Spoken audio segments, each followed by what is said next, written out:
Every day like it was New Year's, I'm gonna open my eyes like it was the first time. Let this miracle of life bring me alive. I'm gonna dance every time that I hear the birds sing. Wanna fly just as high, Jah, give me the wings. I am infinite potential and all that it brings.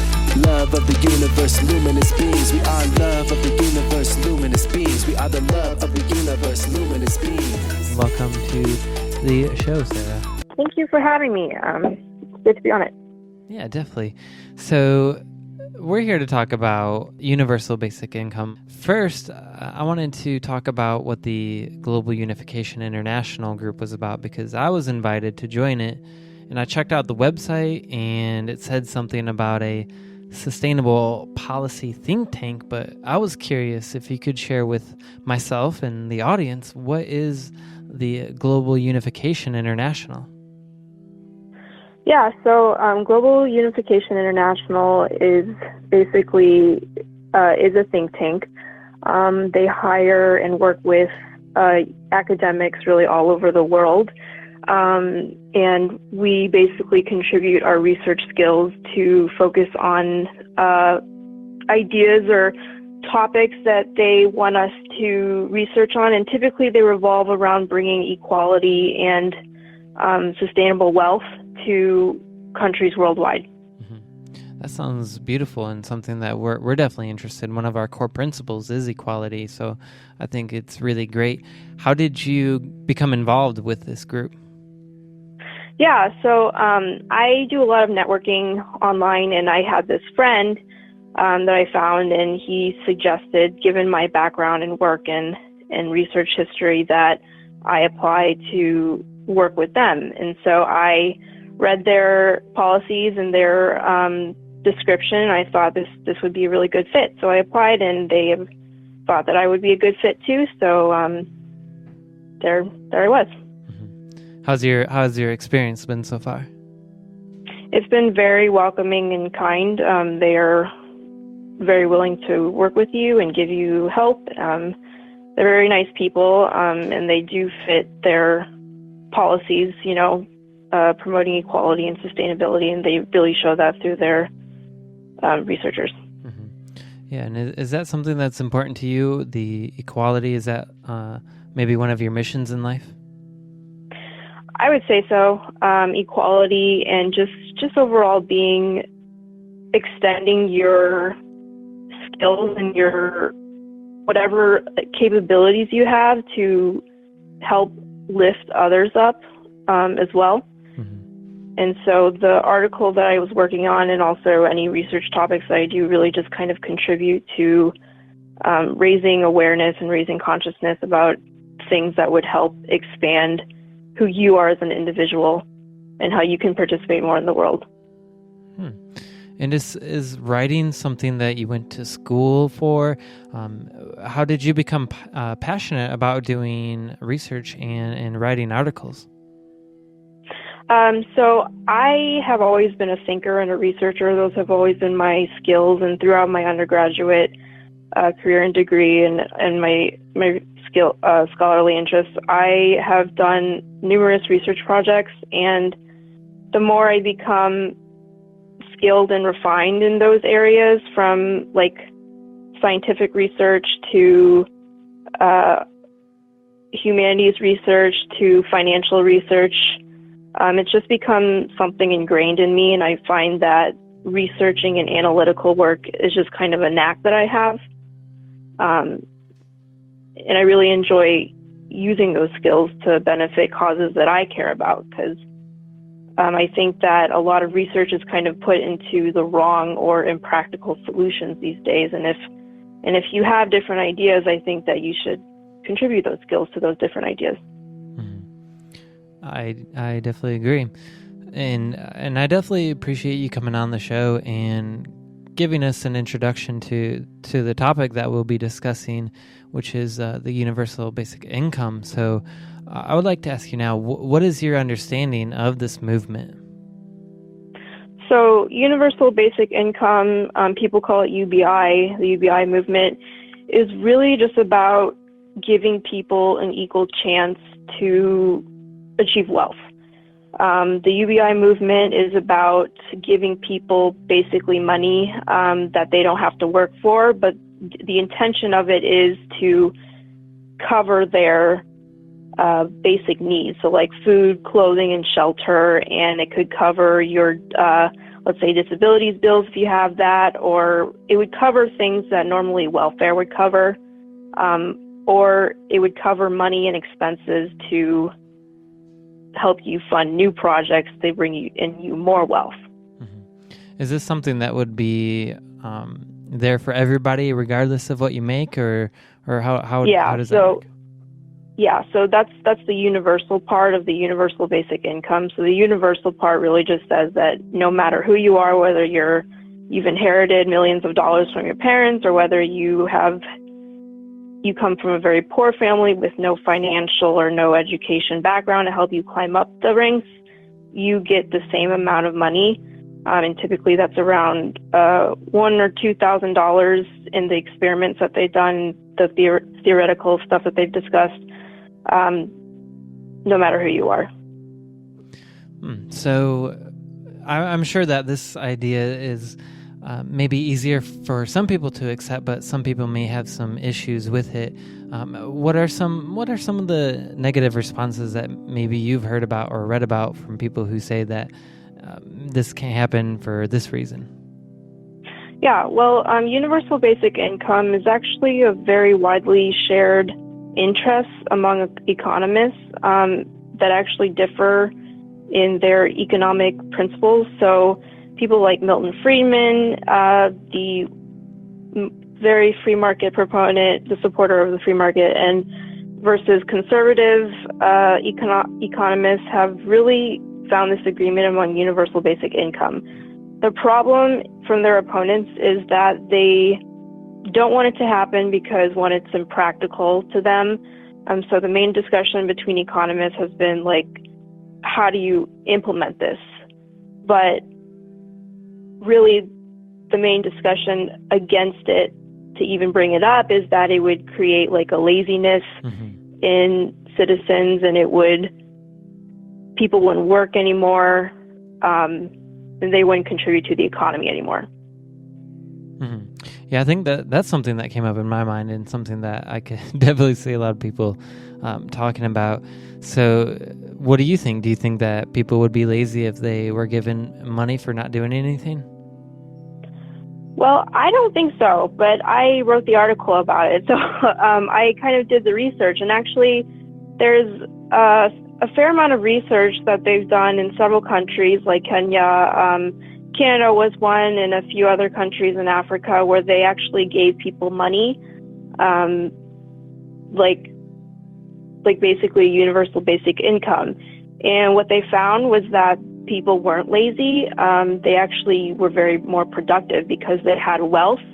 They put the wealth into creating more wealth. So they actually used the money to start businesses, which I thought was interesting. And I really based my opinion based off of what the evidence shows. And it looks like that the evidence shows that people are not going to waste their money and actually contribute more to their environment. Mm-hmm. So the universal basic income, people would get an income in would there be any kind of restrictions on what they could use that for? You said some people invested that into maybe their jobs or something, which is something that I would love to do. But do you think there would be any restrictions on what people could do with that? You mean like by economists?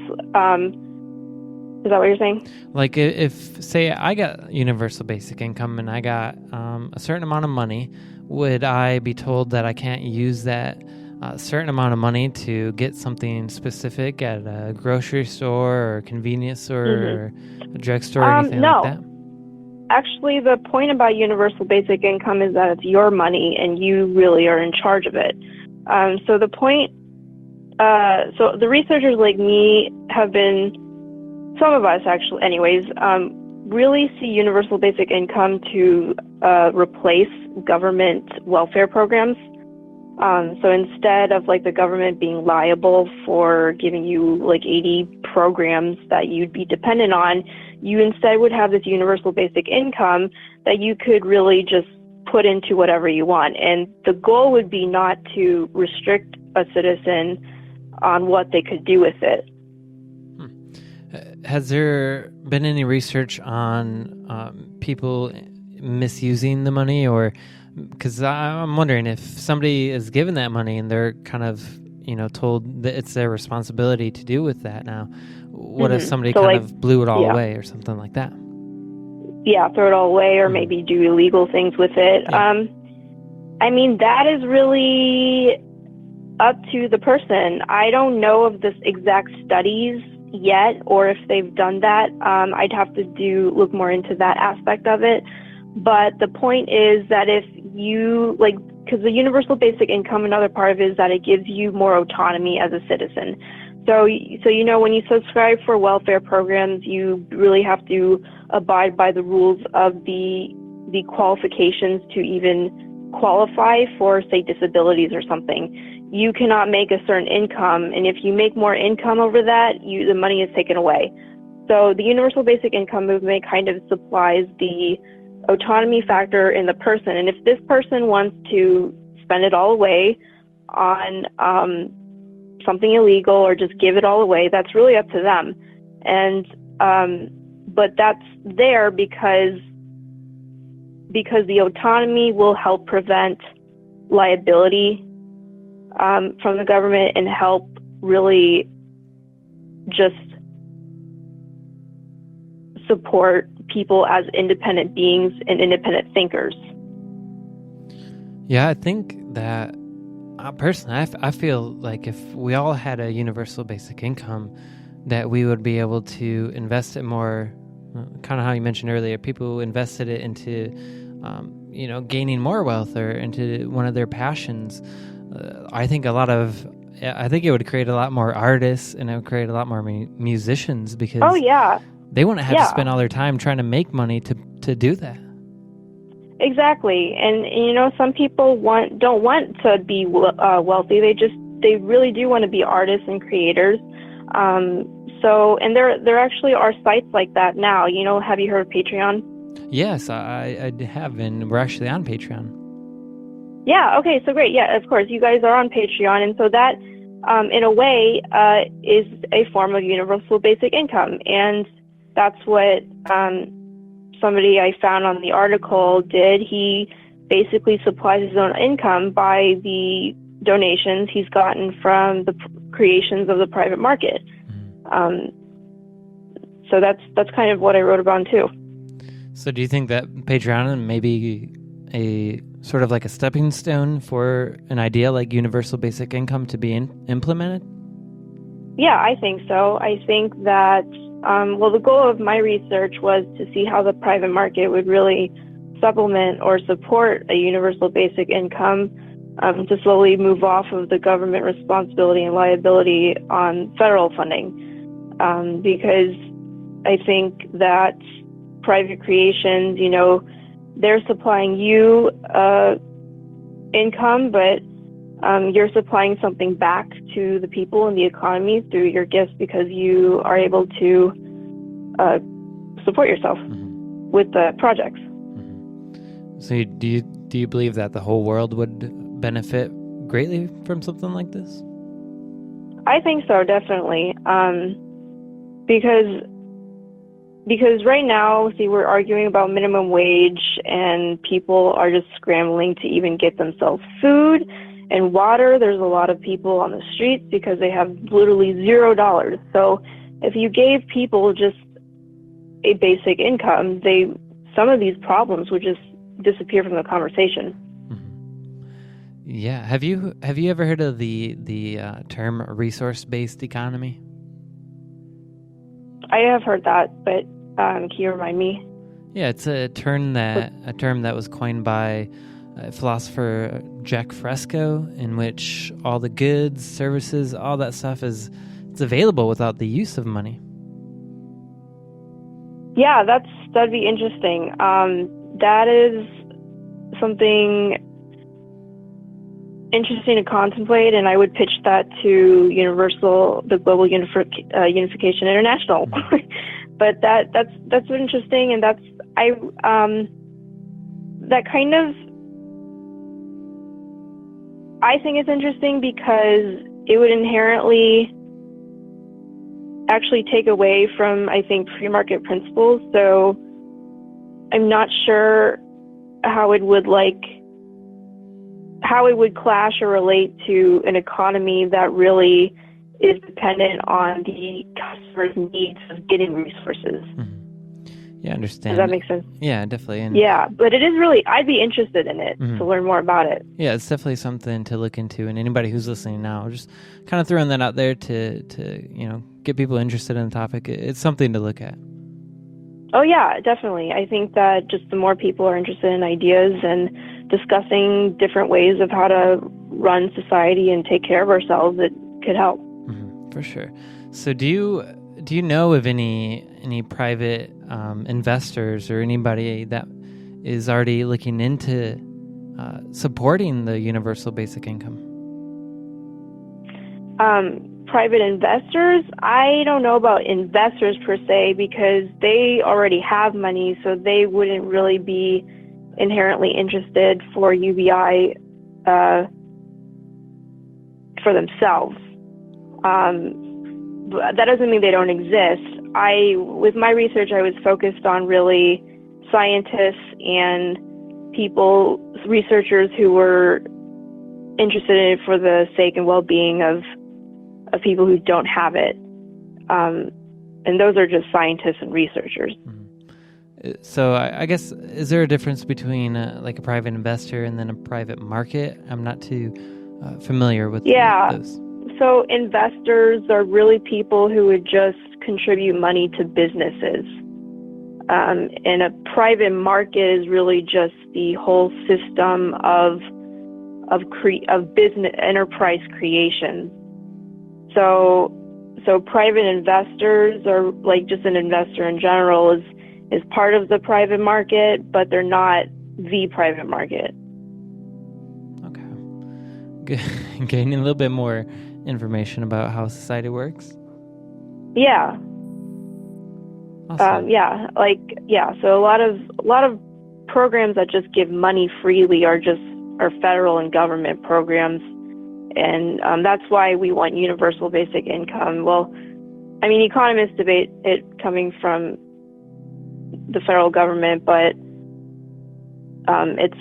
it's hard when you're just dependent on a system that requires all these qualifications to give you money instead of just giving you money because you're a person and you deserve it because you want to live. Mm-hmm. Yeah, and if the government got rid of all the programs that you're talking about, all the welfare programs, and just had the one thing, the universal basic income, it seems like it would make things a lot easier and a lot smoother, and maybe the people in the welfare buildings and programs and the employees doing all this paperwork, maybe it would be a lot easier on them as well. Yeah, well, that's the whole goal. That's why we are proposing universal basic income as a movement, because it would kind of cut out some of the unnecessary complexities is what we see about like bureaucratic processes and all these like paperworks and just like taking a long time to get you money. But not only that, just like you have to qualify as a severely disabled person before you get the money. Because like people exist in between and they don't qualify enough because they're just above that threshold of poverty or something. And two, the welfare programs cost like literally billions of dollars, and that was in my article. It costs so much to run them, and then not only that, but it costs so much labor to run them too. So the UBI movement really is for cutting all that down. So this is all sounding like a great idea. There's the ability that we could use it right now. What do you, in your opinion, what are some reasons that this is being held back? Well, I think the main reason right now, there's two reasons. One of them really is just the obvious fact that people think that it'll make people lazy